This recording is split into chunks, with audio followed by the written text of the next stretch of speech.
Welcome, everyone, and thank you for joining us. I'm Vic Fields, current WashU Olin IMBA student and business owner and proud Army veteran. I began the IMBA program back in September 2020. It's been a wonderful experience, highlighted by leadership development, excellent teaching, personalized coaching, and expanding my network. I'm very excited to take part in today's event, which is a great example of the opportunities the program has offered me. As a top business school, Olin prioritizes the contribution of meaningful thoughts to the marketplace. The Leadership Perspective series brings us to the gateway of ideas, innovation, and inspiration for the informative and timely speakers and events.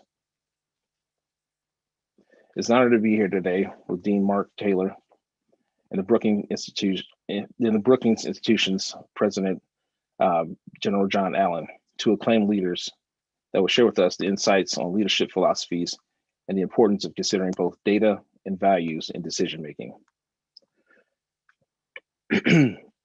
Before I introduce our speakers, I'd like to quickly explain today's program. After the introductions, we'll start our discussion that will explore the insights and challenges of leadership.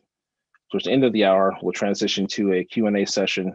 And if you would like to submit questions to Q&A, there's a link down below, a button down below that says Q&A. We'll try to get to as many questions as we can in the allotted time. Immediately following the conclusion of the conversation, we invite you to stay tuned for our leadership sessions with Laura Haberline. Laura is a certified professional coach with WashU Olin's Bauer Leadership Center. Laura will share key elements on the Bauer Leadership Center's approach to becoming an effective leader and how Olin is using the model to develop the value-based, data-driven leaders who change the world for the good. Now, without further delay, it's my great pleasure to introduce our guest today. First, please help me welcome General John R. Allen. How you doing, sir? It's a pleasure to see you.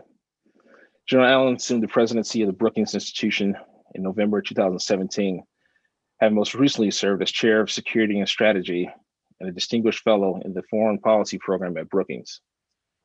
Allen is a retired U.S. Marine Corps four-star general and former commander of the NATO International Security Assistance Force and U.S. forces in Afghanistan. He is a co-author of the book Turning Point, Policymaking in the Era of Artificial Intelligence, alongside co-author Daryl M. West. Allen served in two senior diplomatic roles following his retirement from the Marine Corps. He's a senior advisor to the Secretary of Defense on Middle Eastern Security and Special Presidency Envoy to Global Coalition to counter ISIL. He earned the Department of State Distinguished Honor Award and the Director of National Intelligence Distinguished Public Service Award. Beyond his operational and diplomatic credentials, Allen has led professional military educational programs, including as Director of Marine Corps Infantry Officer Program and Commanding Officer of the Marine Corps Basic School. He twice served as the United States Naval Academy, first as a military instructor and later as Commandant of Midshipmen. He was also the Marine Corps Fellow at the Center of Strategic and International Studies and the first Marine officer to serve as term member of the Council of Foreign Relations, where today he's a permanent member. Among his other affiliations, Allen is a senior fellow at Merrill Center of the Johns Hopkins School of Advanced International Studies and a senior fellow at the Johns Hopkins Applied Physics Laboratory. He is an ensign of the NATO Defense College in Rome and a frequent lecturer there.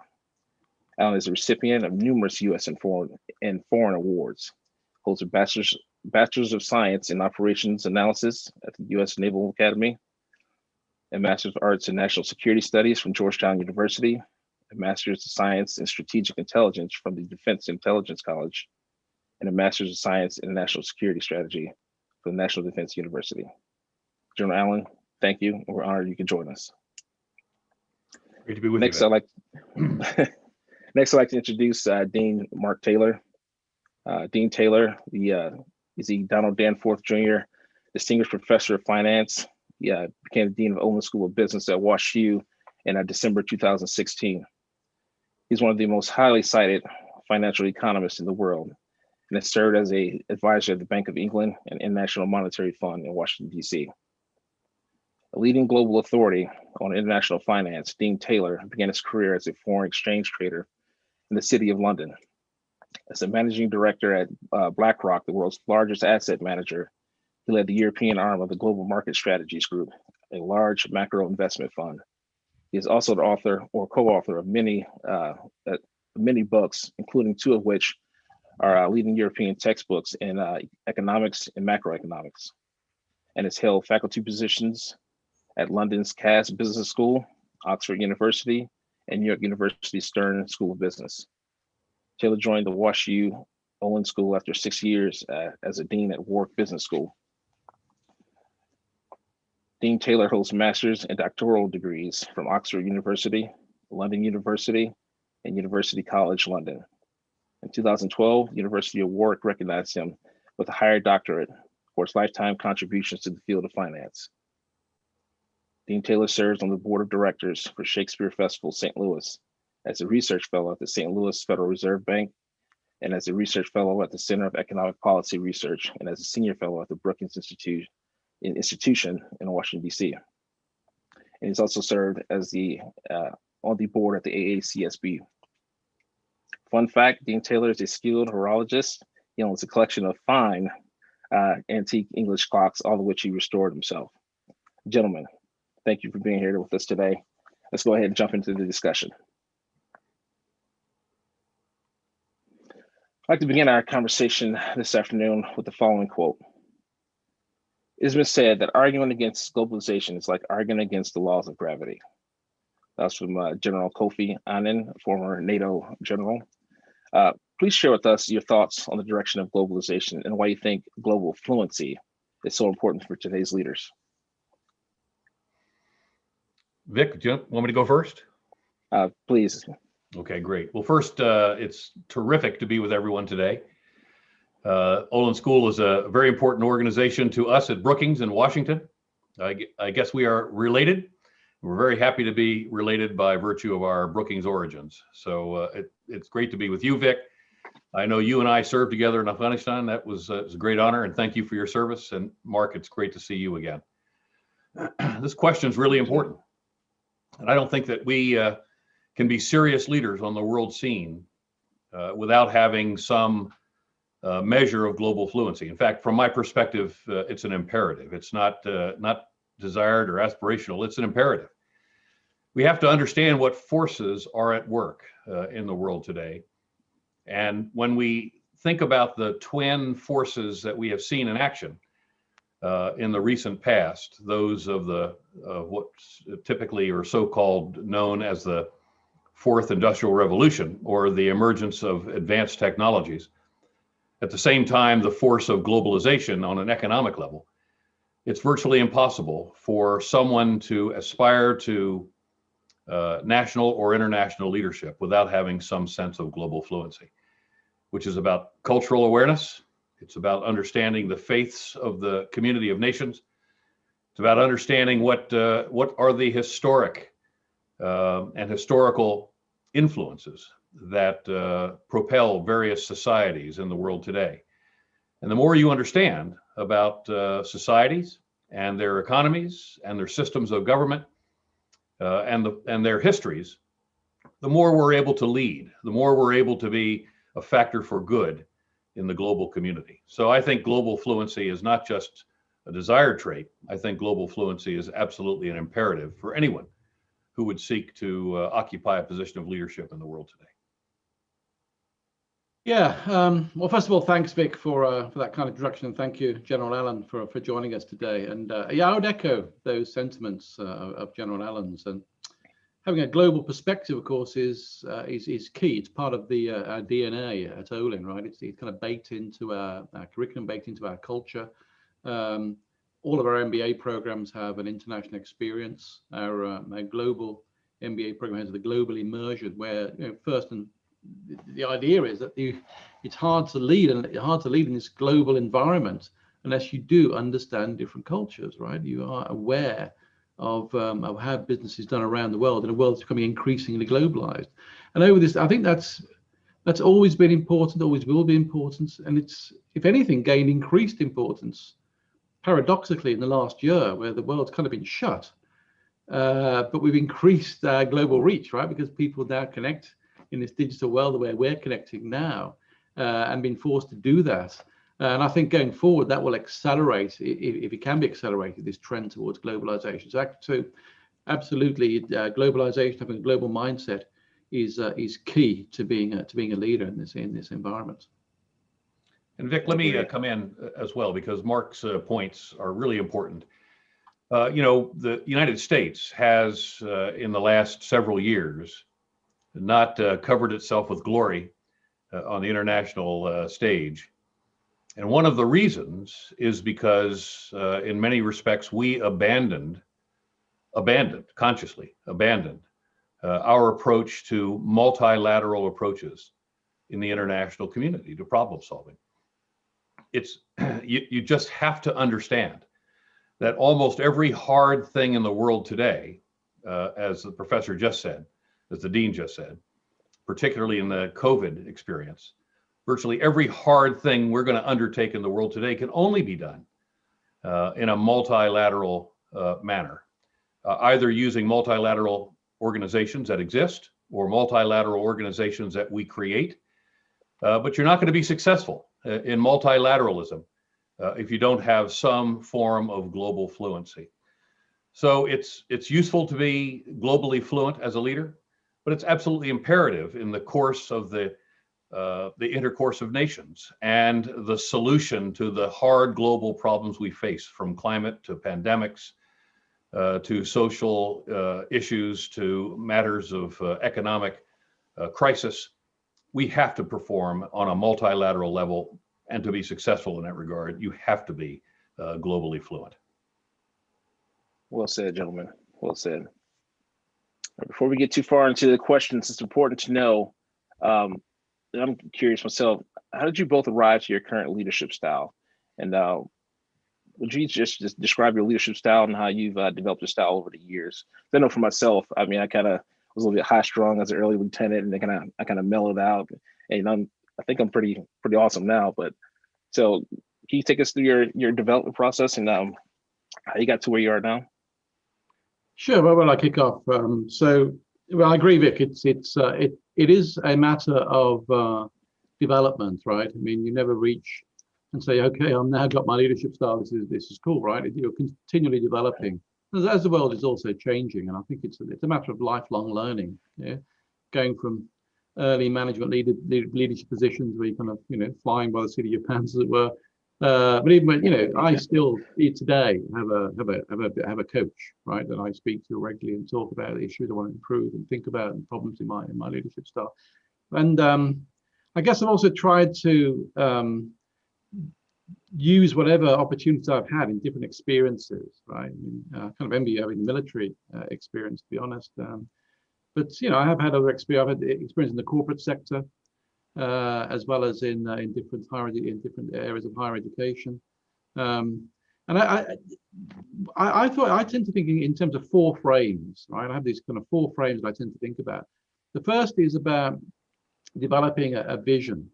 And doesn't mean you have to come in and tell, this is what we're going to do, but developing with your team a vision of where you want to take an organization. Because unless you have an idea of where you want to go, you're not leading anywhere, right? Leading means you've got to think about where you're going to go from here to there, right? Think about a credible, but nevertheless achievable and a stretch target that you want to achieve. So you have a vision. Then you have to have kind of the second framework is to think about the business plan, right? You have a great vision, but it's completely, it's infeasible. How are we going to do this? Let's get the Excel spreadsheet, work out the data. How are we going to do that? How you get the business plan? How are you going to do it? So you got the vision, but that plan, you're not going to get there, right? So you got to get the plan, but then you got to get your people, right? Make sure that you have people that work well together, that you work well with, that are supportive of you. You can have a vision, you got the business plan, but your people are not on board. You got nothing, right?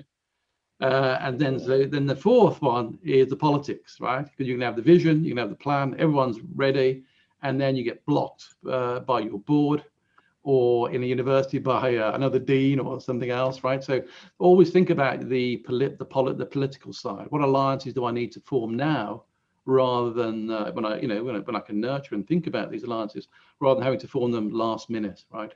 And then if you've got a vision, you've got a plan, you've got your people, you've got the political framework. I think that's one way of organizing, thinking about leadership. I think the other is to be collaborative, right? To analyze the data together, and leadership. Obviously, it is about having a vision, but it's also importantly about generating a communal vision, right? Getting people on board, or getting ideas that you may not have, but your team will have, and trying to lead towards that. And that's what we've tried to do over the last few years at WashU Olin, and it's certainly that approach, I think, has played dividends over the last year. Certainly, those are my thoughts, but I'm interested in the general's thoughts. Well, those were pretty powerful. Yes. Very powerful. I'll just make one comment on your thoughts. I absolutely agree with everything you said. My own experience has been, and your second point was about the plan for implementation. I have been very fortunate in the last several years to have both the Army and the Marine Corps ask me to come in and talk to their generals. And as I've said to them, we're blessed as a nation with people that have the capacity to think at a strategic level. But that's not our problem. Our problem isn't that we can't think strategically. And organizationally, the problem typically isn't the vision. The vision is very important, but the problem is typically the implementation plan. We fail on implementation. And so, Dean, you couldn't be more right. Your vision, the implementation, the organization, and the people, and then dealing with the politics, that's a great lineup. If I tried to describe my own leadership style, I would say it has 4 components. And like you, Vic, you said you were high-spirited as a lieutenant. I think we all are. By the time you get to be a captain, you are pretty mellowed out. And for me, from captain on, it was all downhill. I mean, I'm just telling you, captain's the best rank you could ever have. Yes. My leadership comes from several places. One, first, is a place of humility. I recognize that I don't have all the answers. And so I think the great leaders that I have served with were humble. A second is that having a commitment to serve.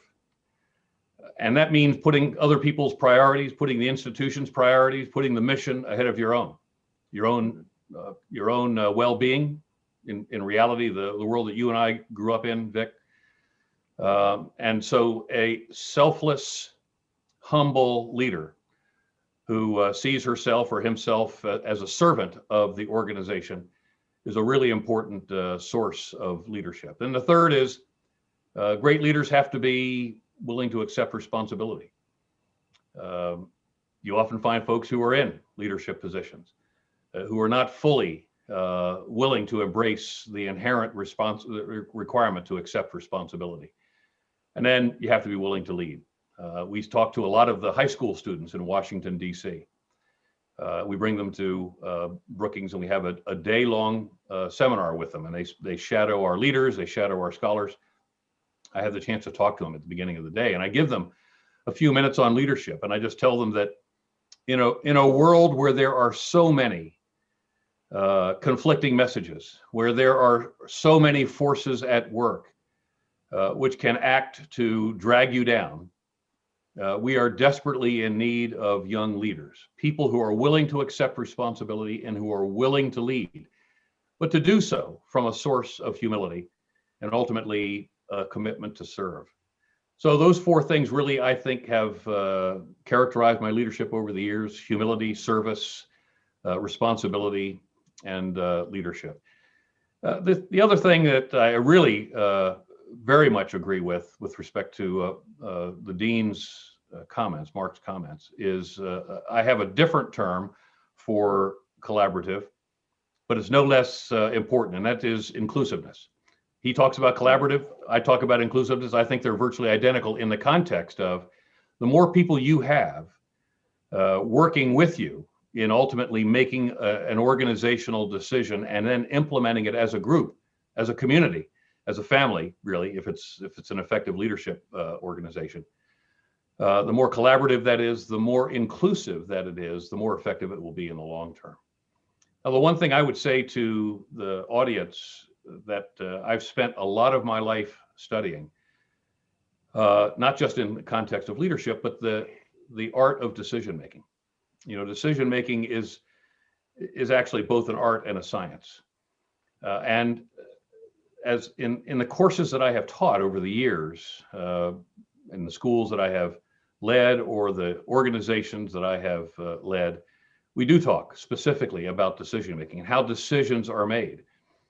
And it's typically along a spectrum from the perhaps rapidly made executive decision where there isn't much time to make it, or it's pretty self-evident, you don't need a lot of staff work or deliberation, to the other end of that same spectrum of decision making, which is a more deliberate, collaborative, inclusive process that gets as many people into the process as possible.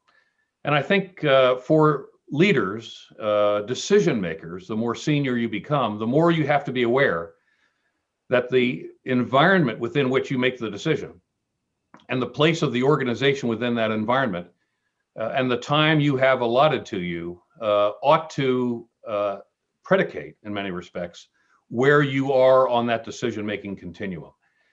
So it's important to cultivate your leadership. As the dean said, you know, it's a learned experience, and we're learning every single day. We're learning from each other.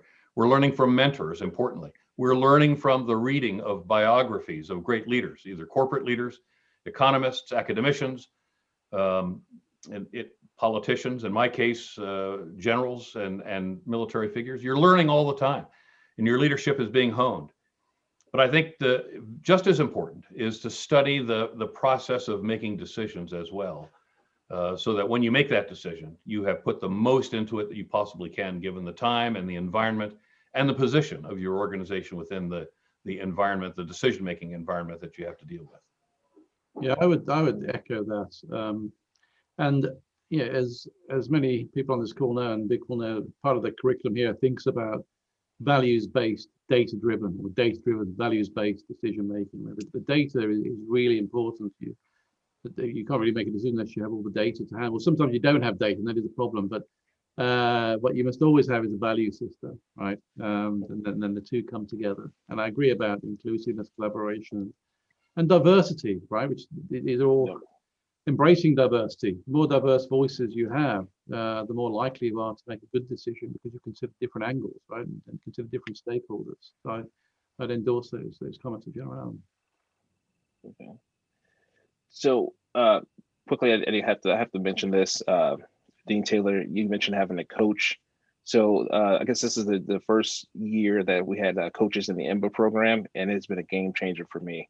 I'm a little bit of a squirrel brain, and she kind of helps me, you know, keep me going on the right track. As you know, I'm a business owner, and I'm trying to grow my business, and she's been a game changer for me. I think that's something we should continue in the program as we move forward. General Allen, so continuing with decisions, what do you think are the toughest decisions a leader has to make? Well, it's just for both of you, but you had mentioned it first, so that's why. Sure. In an abstract sense, you know, the decisions, the high risk decisions are the toughest ones you'll have to make. Okay. Now, you and I come from a world where decisions often had mortal outcomes. The loss of life or the taking of life. Those are decisions that I still wake up in the middle of the night reflecting on years later. But I would say the high risk decisions are the toughest. And so understanding the theory and the nature of risk is really important. It's risk to the institution, risk to the mission, risk to the community. And I think leaders who are faced with the requirement to make decisions, they have to be able to assess risk and assess it as to whether it's high, or to the science, high, medium, or low risk, and then determine what that risk really is. Is it risk to the institution's integrity? Is it risk to the workforce? We could have a whole different conversation. We were talking about military units. But in the end, leaders who make decisions ought to make that decision conscious of the risk that is inherent in that decision. And that decision is made consciously to both manage the potential risk and to mitigate the potential risk. So it really goes back into the decision-making science and the time that we ought to spend on how to make a decision, how to prepare someone to make a decision, how to make the decision, how to carry through on the decision. And as a commander of schools in the Marine Corps, I made it a central part of the curriculum in every program I ever led that we were going to create decision makers and officers who had a bias for making decisions, because organizations are sometimes immobilized because leaders are unwilling to make a decision because the inability to understand risk and risk aversion immobilizes leadership. And when you get in that environment, you can't make progress. Or if you're risk averse, if a leader is risk averse, that translates throughout the organization very, very quickly, and it immobilizes initiative. We want our people to have initiative. We want them to feel as though they should be comfortable to fail within an organization. So leaders have to lead, and they have to be willing to put up with the decisions of more junior folks in the program, and to have forgiveness if the decision was well meant but still failed. But I think leaders have a responsibility to teach an organization about risk. And the idea is, let's understand risk, let's make the decision, let's implement it. And as we do, as we necessarily have to, we adjust against that decision as we go forward. But a risk-averse leader who is unable to or unwilling to embrace an understanding of risk for both management and mitigation is a real liability to an organization. So the toughest decisions are the ones with the highest risk. But if you don't have any idea what risk is, then I think that you're really flying blind. And I'll make one final point. I'm sorry to go on so long. One of the things that I taught often to leaders was the difference between a risk and a gamble. And that's a really important point, because there are lots of folks out there who don't take the time to truly understand the environment within which they're making decisions. And to try to understand what a high risk decision looks like all the way down to a low risk decision, and then being willing to put into place the kinds of measures necessary to manage the outcome of that risk and to mitigate any potential negative outcomes. But those who make big decisions in organizations without taking the time to do the risk analysis, those are the gamblers. And that really sets up an organization, I think, for catastrophic failure if you're not careful. And I've seen those over the years. When I got them in my organizations, I either try to convert them to be someone who understands how to consciously assess risk. And if they continued to be decision gamblers, I got rid of them. They were very dangerous to an organization. And in the world I came from, they were dangerous to the lives of my troops. Well said. Yeah, well I said. would, again, echo all of those sentiments. Now, another way of thinking about this is to say that good leaders aim to succeed, whereas not so good leaders aim not to fail, right? And there's a difference, right?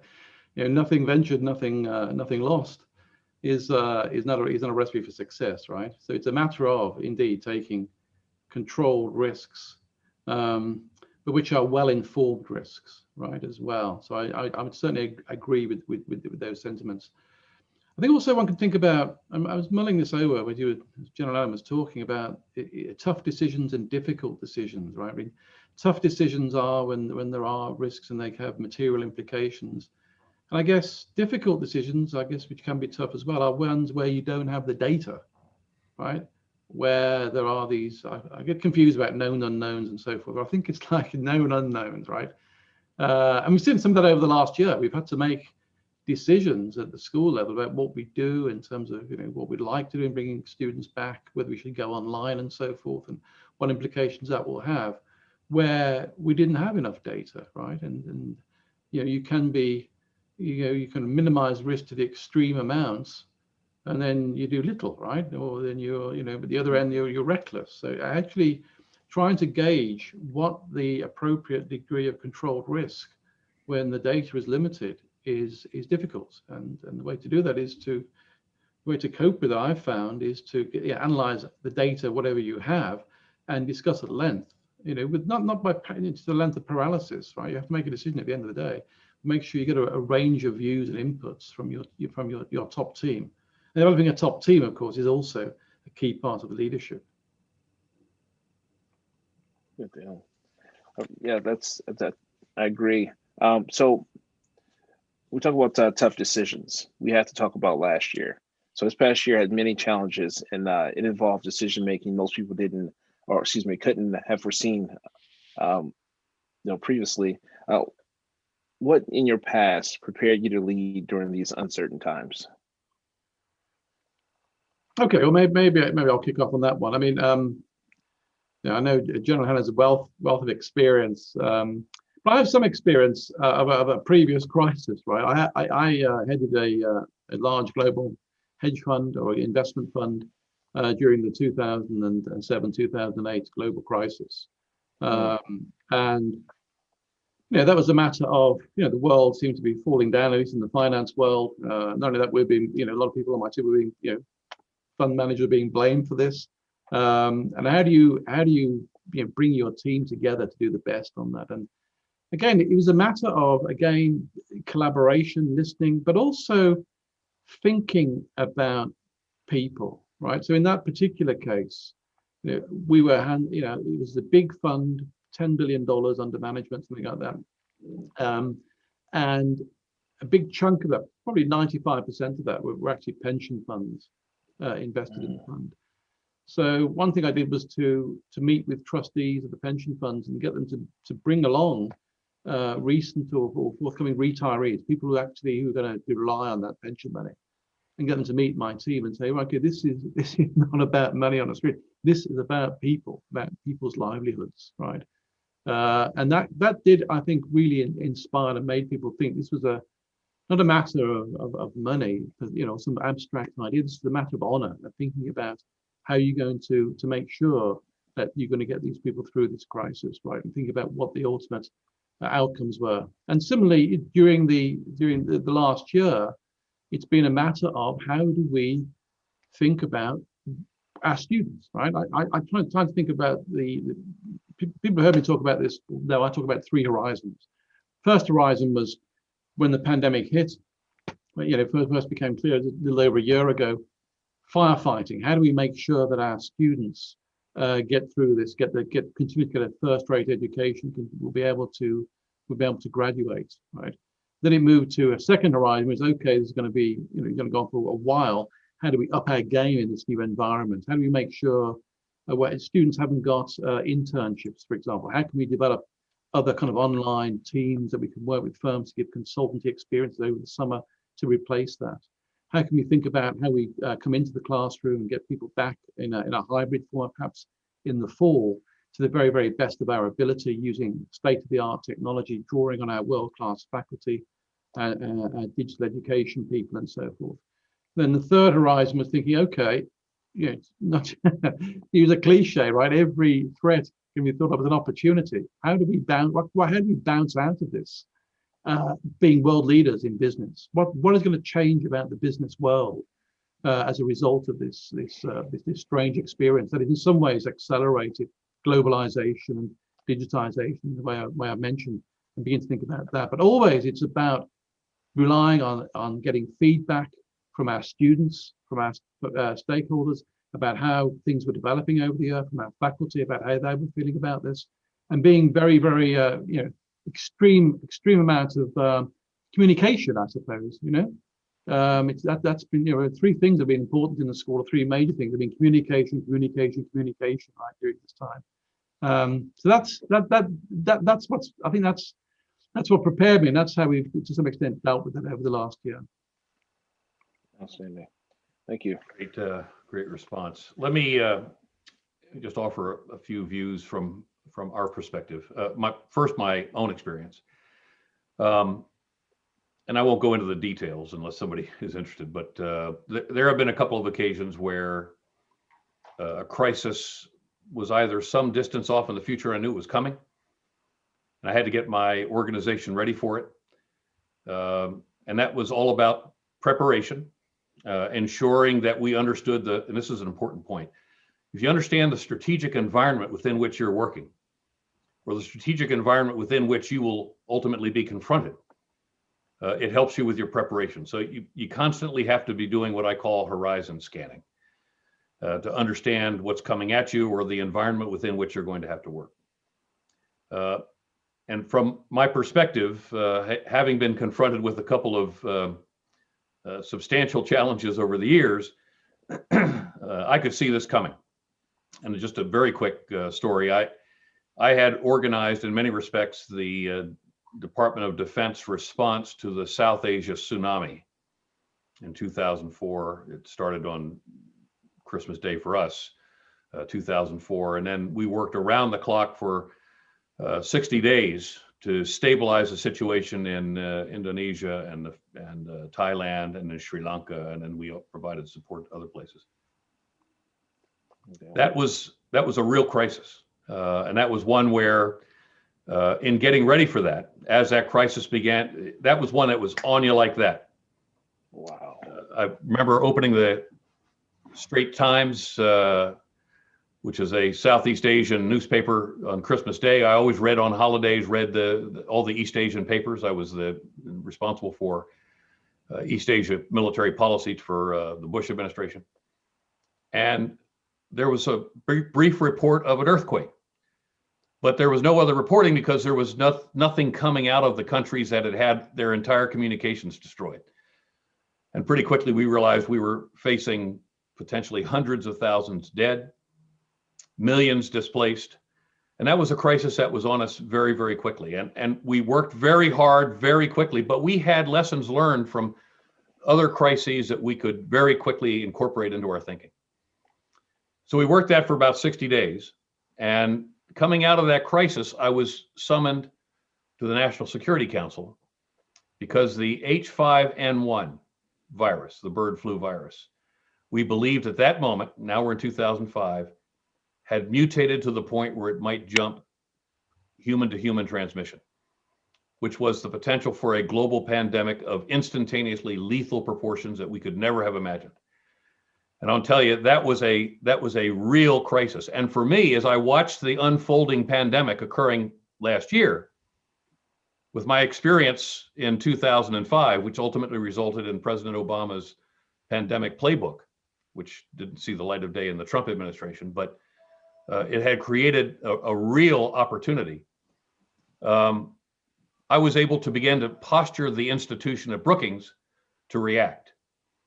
And so we began our preparations the second we heard that this pandemic was growing out of control. It was first an epidemic, and then it was a pandemic, and now it was a major global conflagration. And I started by providing what I called guiding principles to the organization. If this hits, then these will be the principles that will guide our reactions. So first and foremost, it was maintain the viability of the institution, however we have to, which will almost certainly include evacuating the campus. Second, do all we can to sustain ourselves fiscally.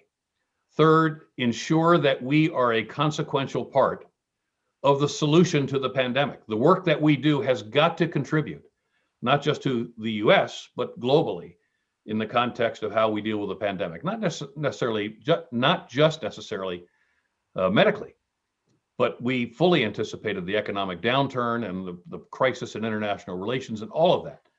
And we were. And then fourth, and my number one goal, even though those sounded as though they were in precedence as I dictated them, was taking care of the community, taking care of the Brookings population, what we call the family. And so as I said to the vice presidents as we were getting ready to go out on this crisis, I don't know where this will take us. I really don't. But I do know this. All of you are hugely talented. We all get along very well. I've given us guiding principles to work, and now we're going to step off into the unknown and do the very best we can. So let's go together on this issue. And I then used, Vic, a term that you will recognize from the Army, which is, I said, mission first.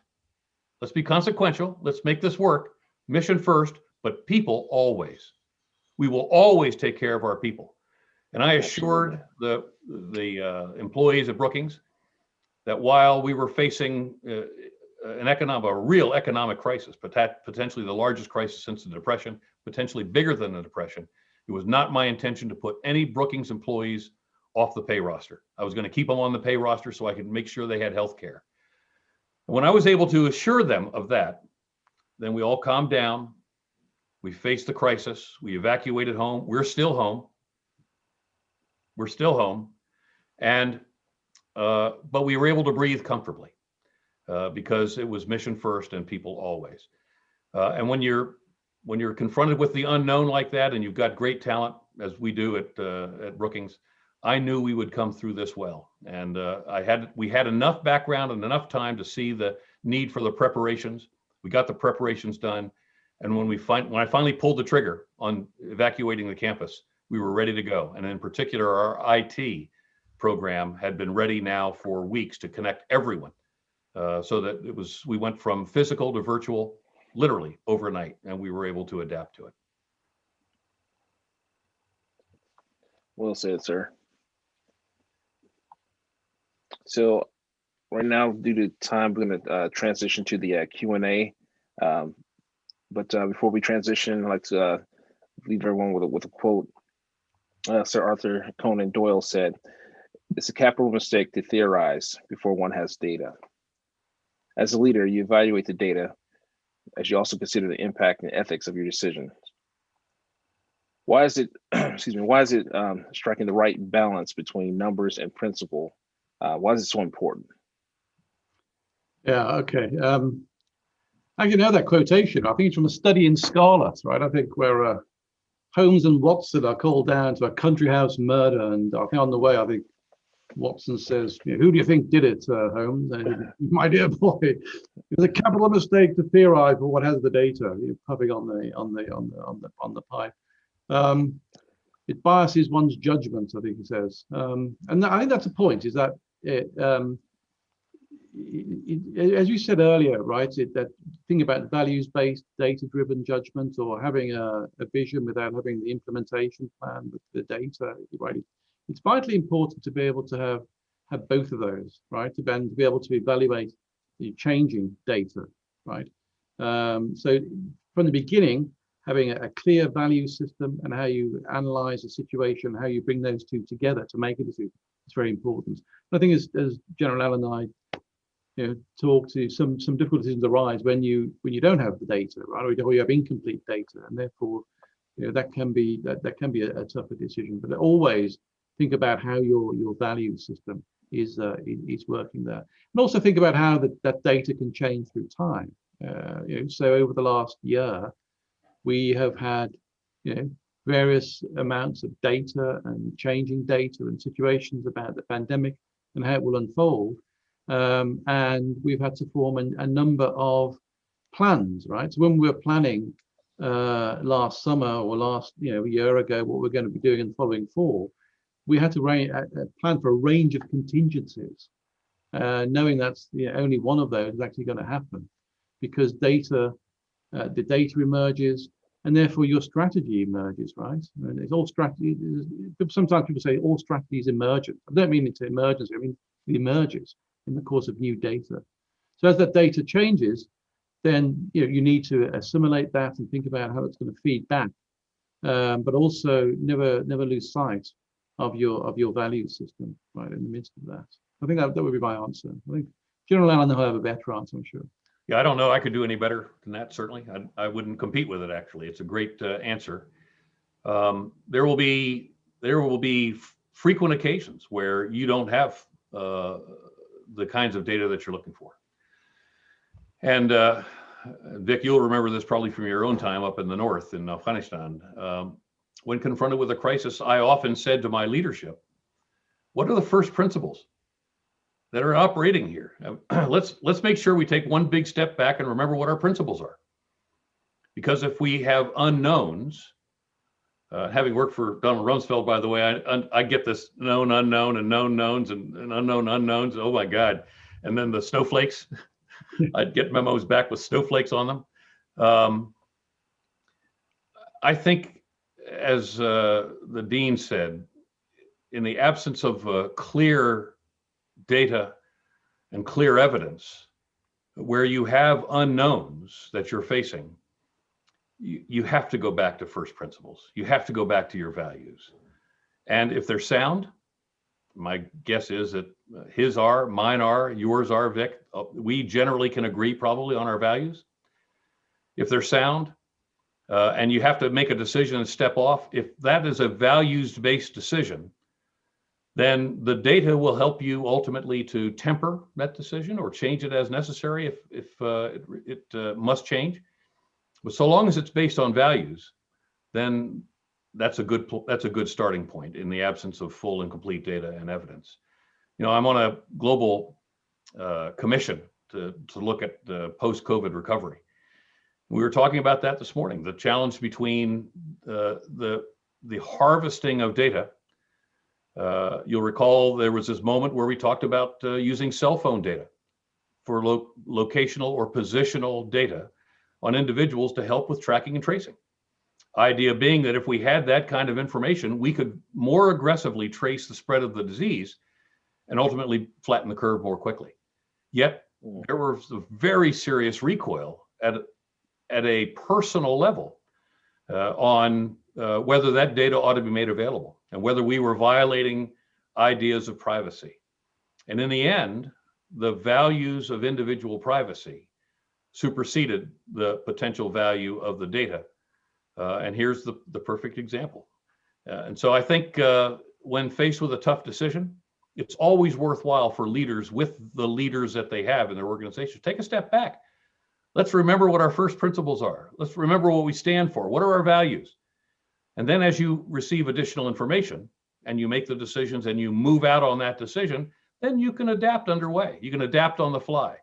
As Mark said, you may have several different branches of contingencies, and you may have to shift over to a new branch because more information is available. But my guess is you develop those branches all based in essence, fundamentally, on the issue of your values and your principles. And so first principles are really important. Everything else just adds to it. Thank you.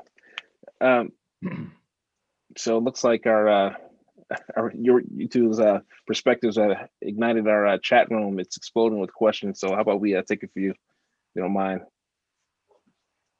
All right, this one is from Andy. It's for General Allen. Thank you for your service. What is your opinion on how to deal with China? You know, try to bring them into the fold, into the world order over the past 40 years, and even subsidize them for many years.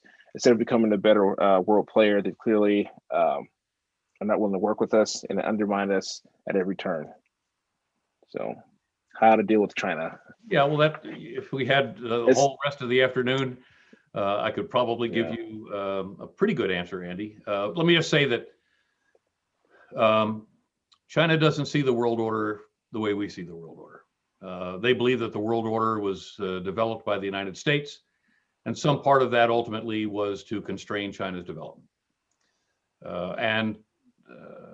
The last administration convinced the Chinese that the United States, as a principal player on the world stage, was intent on both confronting China and containing China. I don't think that there's no one country on the planet that can contain China. At Brookings, we say that we ought to find ways where we can find the capacity for collaboration or cooperation with China, and there are areas where we can. Climate comes to mind instantly. We should expect that we're going to compete with China. We ought to look for opportunity in the context of competition. There will be occasions where we have to confront China on the South China Sea, on Taiwan, on North Korean behavior in the Korean Peninsula, potentially on behalf of an ally along the line of contact between India and China. But we've got to do everything we can to manage these, we call them the 4 C's, cooperate, collaborate, compete, confront, but we have to manage those to prevent the last C, which is conflict. And so my own view, and I think the view of our institution, is in the end, the United States has the capacity with our partners, not as a hegemon, but as a partner with the other democracies in the world, the liberal democracies, the technologically advanced democracies, we have the capacity in our values-based democratic systems to work together in the end to outcompete China. We've got to outcompete China in the context of our model. Their capitalist authoritarianism can't become number one. They can't have technological superiority over us. We simply can't afford to be number two in the technology race with China. But it doesn't mean we have to confront them constantly. It doesn't mean we have to be in conflict with China. But we do have the capacity to outcompete China.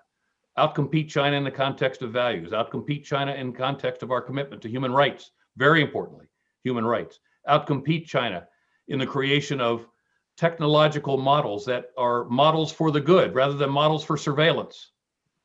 China is the premier surveillance state on the planet.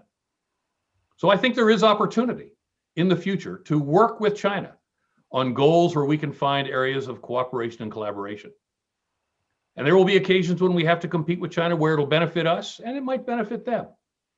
But I do believe that the strategy of global, democratically oriented, technologically based, human rights committed democracies is the best way to deal with China over the long term, is outcompete China on all of those areas.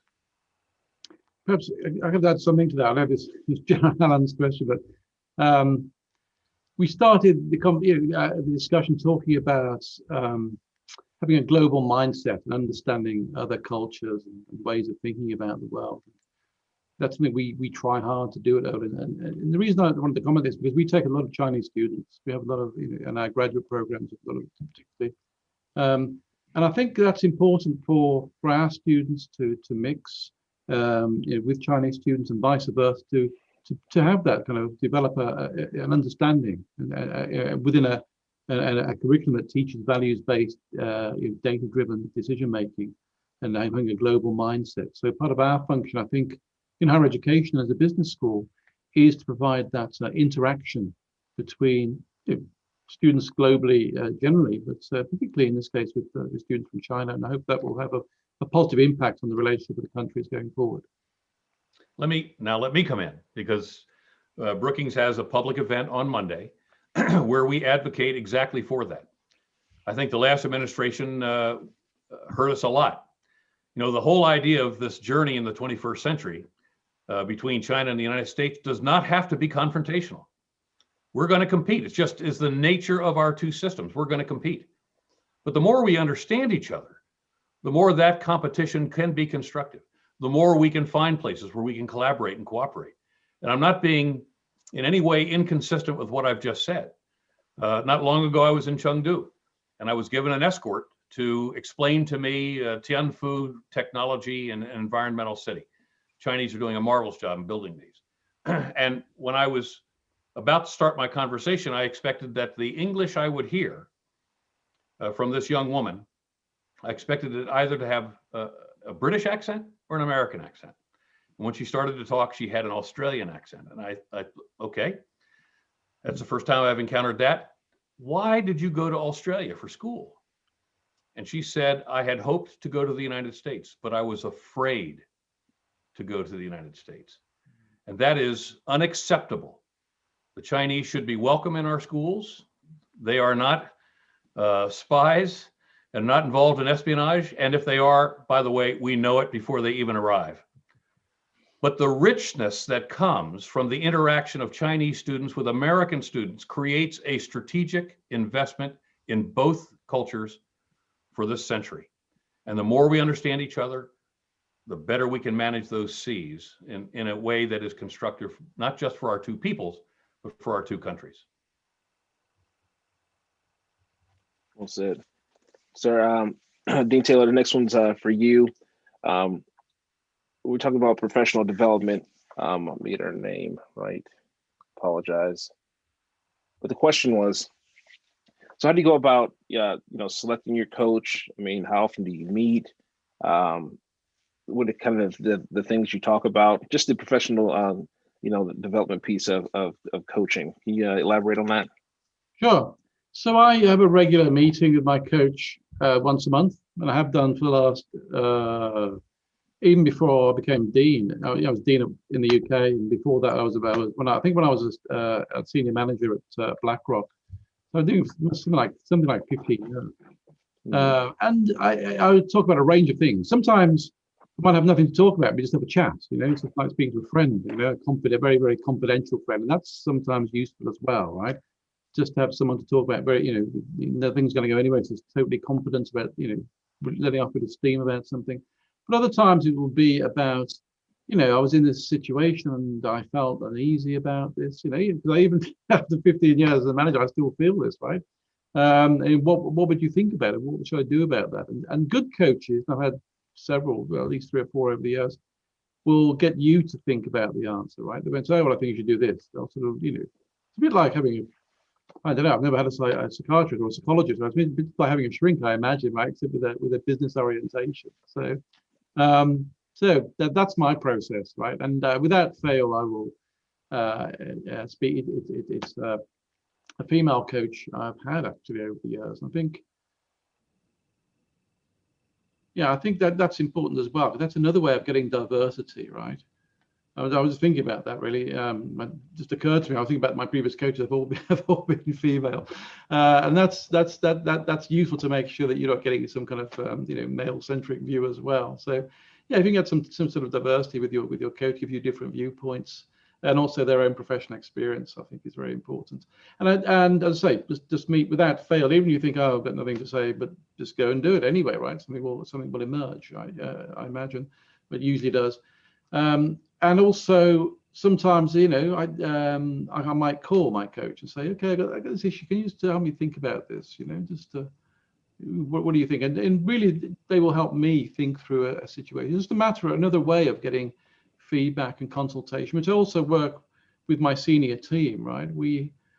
It's not kind of coaching, but we meet every single day or every single business day, pretty much, right? The senior leadership team meets. So even if we have no agenda, we'll meet and just talk about the way the school is moving, any feedback, what's on people's minds, and creating that sort of very, very collaborative environment. So that also is a kind of, it's not quite coaching, but just making sure that you are behaving in this consultative, collaborative fashion.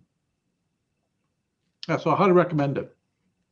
I appreciate the one you all provided with us, and I'll try to. If the numbers are right, I'll try to, retain her once the input program is finished. Like I said, it's been a game changer for me and my business. Thank you.